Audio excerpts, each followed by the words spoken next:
কৌশিক গুপ্তের কয়েক ঘন্টার মধ্যেই ফাঁসি হবে। সাধারণত বাইরের লোকের সাথে কাউকে কথা বলার সুযোগ দেওয়া হয় না, তবে একটি মেয়ে দূর থেকে এসে অনেক কষ্টে জেলারের কাছে পারমিশন নিয়ে এই কৌশিক গুপ্তের সঙ্গে দেখা করতে আসে। সে ভাবে এই কৌশিক গুপ্তই তার হারিয়ে যাওয়া দাদা। দাদা কি বোন বা দাদা বোন না, এ নিয়ে চলতে থাকে নাট্য সংগ্রাম। শুরু করছি আজকের শ্রুতি নাটক তাহার নামটি রঞ্জনা। রচনা বিধায়ক ভট্টাচার্য। অংশগ্রহণে দাদার ভূমিকায় শেখ মুজফফর আলী ও বোনের ভূমিকায় অপর্ণা কুমার। শুরু হচ্ছে তাহার নামটি রঞ্জনা। চিনতে পারছো? না। আমার নাম রঞ্জনা, রঞ্জু। তা হবে, কিন্তু আমি তো আপনাকে। আপনি নয়, আমাকে তুমি বলো। আমি চিনতে পারছি না। তোমার নাম কি? আমার নাম কৌশিক গুপ্ত। তুমি ঠিক জানো এটি তোমার নাম? নিশ্চয়ই জানি। জীবনের শেষ মুহূর্তে দাঁড়িয়ে মিথ্যে কথা কেনই বা বলবো। খঞ্জনা গ্রামে যাওনি কোনোদিন? খঞ্জনা, খঞ্জনা। হ্যাঁ, খঞ্জনা। ভারী মিষ্টি নাম তো, খঞ্জনা। তোমার বাড়ি কোথায়? বাঁকুড়া জেলায়। গ্রামের নাম হয় কেষ্টপুর, নয় বিষ্ণুপুর, ভুলে গেছি। কেন? ছেলেবেলায় বাড়ি ছেড়ে পালিয়েছিলাম তো। তুমি বই ভালোবাসো? বই? বই? হ্যাঁ হ্যাঁ, কবিতার বই, রবীন্দ্রনাথের বই, যা তুমি প্রত্যেক দিন ঘুম পাড়াবার সময় আমাকে আবৃত্তি করে শোনাতে। আবৃত্তি কাকে বলে আমি জানি না। ও, কোন হাই স্কুলে পড়েছিলে তুমি? এত দূর এগোতে পারিনি, পাঠশালা থেকেই পালিয়ে গিয়েছিলাম। জেল সুপারের কাছে শুনলাম তুমি একটা বই লিখেছো। লেখাপড়া জানি না তো বই লিখলে কি করে? দেখো, বাংলায় বই লেখার জন্য লেখাপড়ার দরকার হয় না। এই যেমন ভাবে তোমার সঙ্গে কথা বলছি তেমন ভাবে লিখেছি। তাছাড়া মিথ্যে কথা লেখাতে তো কোনো অসুবিধা হয় না। সব মিথ্যে কথা লিখেছো? সব মিথ্যে কথা। কেন লিখলে তাহলে? কি করব বলো, লোকে খুনি জীবনের মধ্যে রোমাঞ্চ খোঁজে, আমি সেটাই বেশি করে দিয়েছি। আমি একটা কথা জিজ্ঞাসা করছি বলে তুমি রাগ করছো না তো? না না না, আমার সঙ্গে কথা বলে যদি তুমি সান্ত্বনা পাও, কেন তাতে বাদ সাধবো? আরো কিছু জিজ্ঞাসা করার থাকলে করো। তুমি বইটই পড়োনি কিছু? না। তোমার সঙ্গে মিঠুনের কোনো আদর নেই? আমি বলবো না, আদর নিশ্চয়ই আছে, আমি তো ধরতে পারছি না। আচ্ছা, মিঠু বুঝি তোমার দাদার ডাক নাম? হ্যাঁ। আচ্ছা, রবীন্দ্রনাথের কোনো কবিতা তোমার মুখস্থ আছে? না। আমি কয়েকটা লাইন বলি, দেখো তো তারপরে লাইনগুলি তোমার মনে পড়ে কিনা। কৃষ্ণ কলি আমি তারই বলি, কালো তারে বলে গায়ের লোক, মেঘলা দিনে দেখেছিলেন মাঠে, কালো মেয়ের কালো হরিণ চোখ। বলো তারপর লাইনগুলো বলো, বলো না, বলো। বলেছি তো আমি আবৃত্তি করতে জানি না। তাহলে তুমি আমার মিঠুনা নাও। আমার মিঠুনা যদি হতে তাহলে তুমি এক্ষুনি বলে উঠতে, কালো তা সে যতই কালো হোক, দেখেছি তার কালো হরিণ চোখ। তুমি চলে যাচ্ছ? হ্যাঁ, আমি যাই। অফিসে কথা দিয়েছিলাম, তুমি যদি আমার দাদা না হও তাহলে অযথা সময় নষ্ট করব না। একটু বসো। এবার আমি তোমাকে কয়েকটা কথা জিজ্ঞাসা করি। তুমি আমাকে কি কথা জিজ্ঞাসা করবে? তুমি তো কিছু জানোই না, তুমি তো আমাকে চেনোই না। এ কথা সত্যি, তবু জিজ্ঞাসা করি। করো। আমি কথা বলবো আর ওই ফাঁসিটা আমার দিকে হাঁ হয়ে তাকিয়ে থাকবে, তা হয় না। দাঁড়াও, জানালাটা বন্ধ করে আসি। আচ্ছা, একটা কথা না বলে থাকতে পারছি না। তোমার বাম্মা কোন আক্কেলে এত দূরে তোমাকে পাঠিয়ে দিলে? বাবা নেই আমার। নেই? মা বিছানায় পড়ে আছেন, উঠবার ক্ষমতা নেই তার। ও আচ্ছা, তোমার দাদার ডাক নাম তো মিঠু, ভালো নামটা যেন কি? অম্বুজাক্ষ মজুমদার। অম্বুজাক্ষ? দাদা সেই 16 বছর বয়সে নিজে রোজগার করবে বলে বাইরে চলে গেছে, আর ফেরেনি। তার জন্যই তো মা ভেবে ভেবে আজ মরতে বসেছে। আমি শুধু ভাবছি বাড়ি গিয়ে মাকে কি বলবো, কেন যে মিঠু এমন করলো। জানো জানো আমার মিঠুরা না প্রত্যেক দিন ঘুমানোর আগে আমার মাথায় হাত বুলিয়ে দিতে দিতে একটি কবিতায় আবৃত্তি করতো। সেই যে আমরা দুজন একটি গায়ে থাকি, সেই আমাদের একটি মাত্র সুখ। জানো তো এই কবিতার সঙ্গে না আমার এক আশ্চর্য মিল। আমাদেরও গায়ের নাম খঞ্জনা, নদীর নাম অঞ্জনা, আর আমার নাম রঞ্জনা। কি যে হলো কিচ্ছু বুঝতে পারছি না, সব হারিয়ে গেল। মাকে গিয়ে আমি কি যে বলবো আমি। আচ্ছা, অম্বুজাক্ষ মজুমদার না? হ্যাঁ, দাঁড়াও দাঁড়াও দাঁড়াও দাঁড়াও, আমার একটা ঘটনার কথা মনে পড়ছে। তারও নাম অম্বুজাক্ষ ছিল। কিরকম চেহারা, লম্বা চিপচিপে, মাথায় লম্বা করে চুল। হ্যাঁ, সব মিলে যাচ্ছে, সব একদম মিলে গেল। আমরা তখন মানে আমি আর অম্বুজ তখন কলকাতার মেসে থেকে কাজকর্মের চেষ্টা করতাম। ও প্রায় খঞ্জনা গ্রামের কথা আর তোমার আর আর ছোট্ট বোনের কথা বলতো, কিন্তু একটা মিলছে না। ও যে ভালো আবৃত্তি জানে না, এটা তো ও কখনো বলেনি। তুমি ওর সঙ্গে এক মেশে ছিলে? হ্যাঁ। ও মিঠু তো তোমায় কি বলতো? ও বলতো স্বপ্নের কথা, ভবিষ্যতে কেমন করে বড় হবে, কেমন করে বেশি টাকা রোজগার করবে, এইসব কথা। মাকে টাকা পাঠানোর জন্য না ও যেন পাগল হয়ে উঠেছিল। রোজ মেস থেকে সকালে বেরিয়ে যেত আর ফিরতো অনেক রাতে। যখন ক্লান্ত হয়ে শুয়ে পড়তো, আমি আস্তে আস্তে তার পাশে গিয়ে শুতাম আর জিজ্ঞাসা করতাম, হ্যাঁ রে অম্বুজ, কিছু হলো? উত্তর পেতাম না। আমি কিন্তু তাকে বলতাম, চল না আমাদের আড্ডায়, সেখানে তো নিশ্চয়ই একটা কিছু ব্যবস্থা হবে। এবারেও কিছু উত্তর নেই তার কাছ থেকে। জানো, অম্বুজ না টাকা রোজগারের জন্য কত চেষ্টা করেছে। একদিনের ঘটনার কথা তোমায় বলি, শোনো। কলকাতার বড় স্ট্রিটের মোড়, খুব হইচই, লোকজন সবাই চেঁচাচ্ছে, পকেট মার পকেট মার। অমু ধরা পড়েছে পকেট মারতে গিয়ে।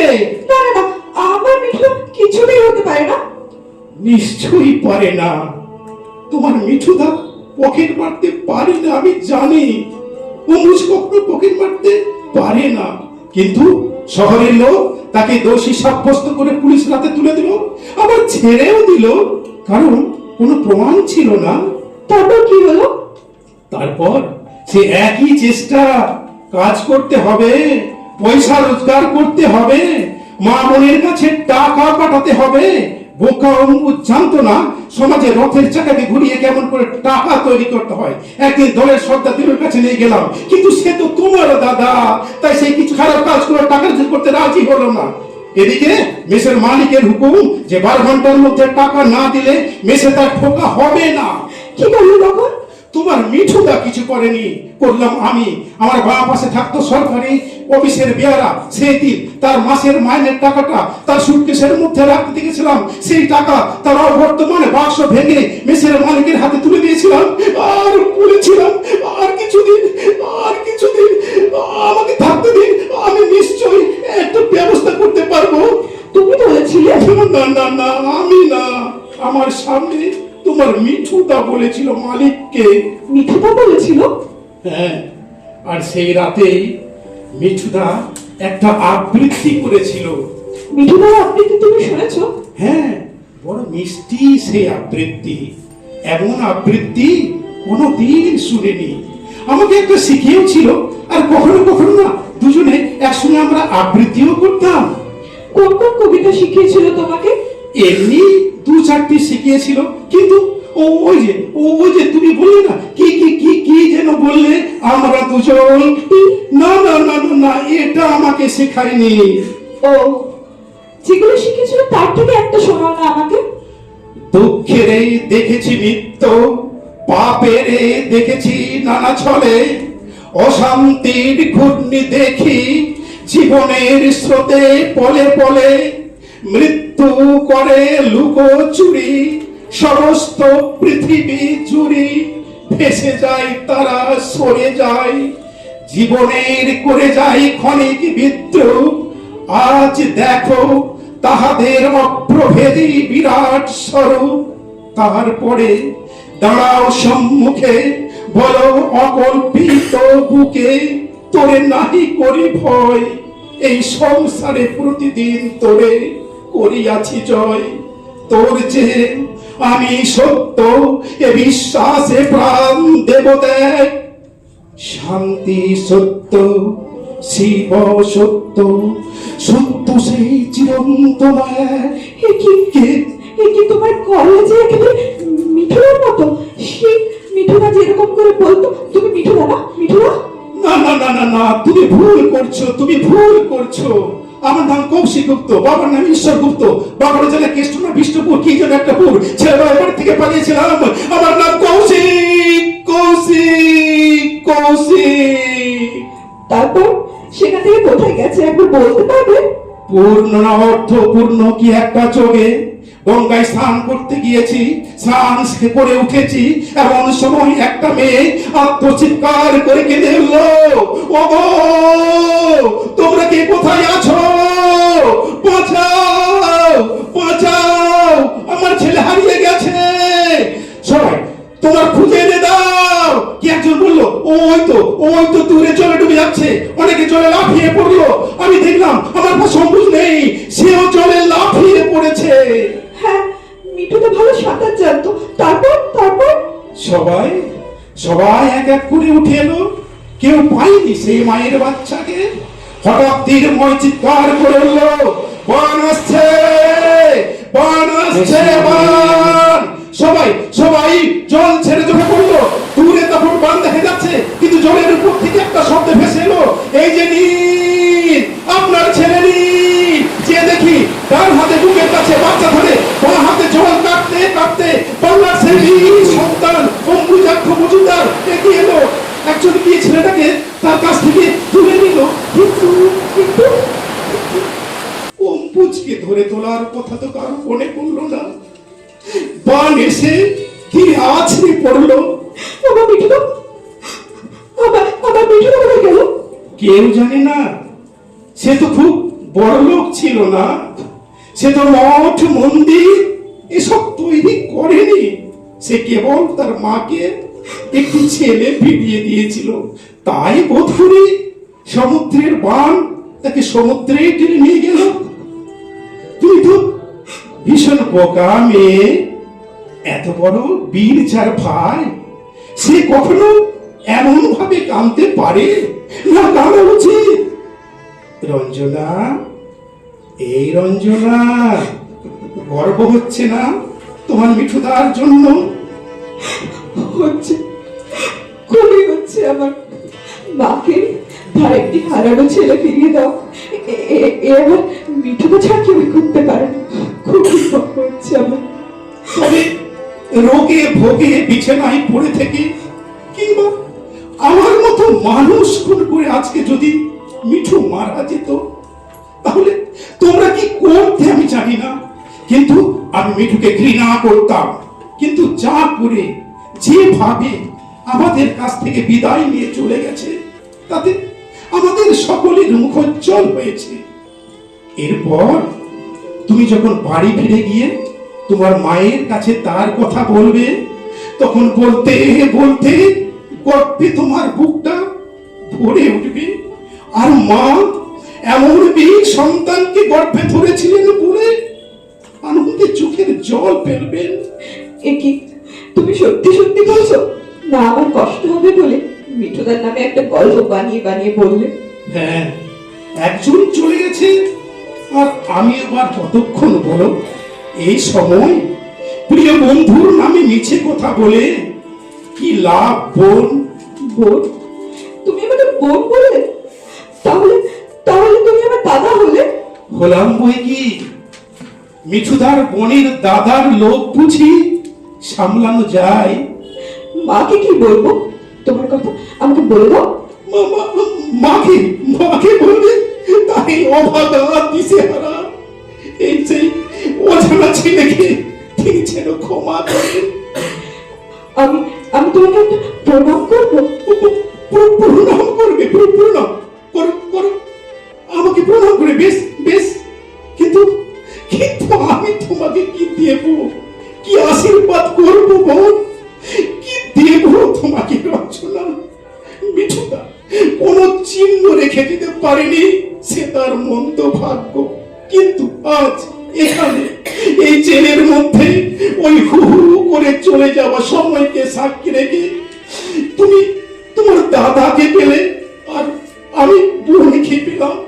এই মুহূর্তটাকে বাঁচিয়ে রাখতে এই এই এই শোনো শোনো শোনো, এই যে একটা বই লিখেছিলাম না, এটা আমার রয়্যালটি 2000 টাকা আছে। না না না, আমি এই টাকা নেবো না। না না না, নেবো না বলো না, নেবো না বলো না, নেবো না বলো না। ভাইয়ের টাকা বোন না নিলে কি নেবে বোন? এই নিয়ে দুটি হাড় গড়াবে, একটি মায়ের আর একটি তোমার। মায়ের লকেটে লেখা থাকবে তার ছেলের নাম অম্বুজ, আর তোমার লকেটে লেখা থাকবে তোমার দাদার নাম কৌশিক। আর সেই দিকে তাকালেই তোমার মনে পড়বে তোমার এই খুনি দাদার নাম। আর আর কোন ভাই ফোটার দিনে তোমার চোখ দিয়ে যদি এক ফোঁটা জলও তার উপর গড়িয়ে পড়ে, তবে তবে সেই জল আমার কপালে নিশ্চয়ই জল জল করবে বোন, জল জল করবে। দাও, তাই হবে। আমি এখন যাই। আমাদের সেই গায়ের নামটি খঞ্জনা, আমাদের সেই নদীর নামটি অঞ্জনা। আমার নাম তো জানে গায়ের পাঁচছড়ি, আমাদের সেই তাহার নামটি রঞ্জনা। আমরা দুজন একটি গায়ে থাকি, সেই আমাদের একটি মাত্র সুর। তাদের কাছে গাই যে দোয়েল পাখি, তাহার মাঝে গাই যে আমার বুক। আমাদের এই গ্রামের নামটি খঞ্জনা, আমাদের এই নদীর নামটি অঞ্জনা। আমার নাম তো জানে গায়ের পাঁচজনে, আমাদের সেই তাহার নামটি রঞ্জনা। Thank you.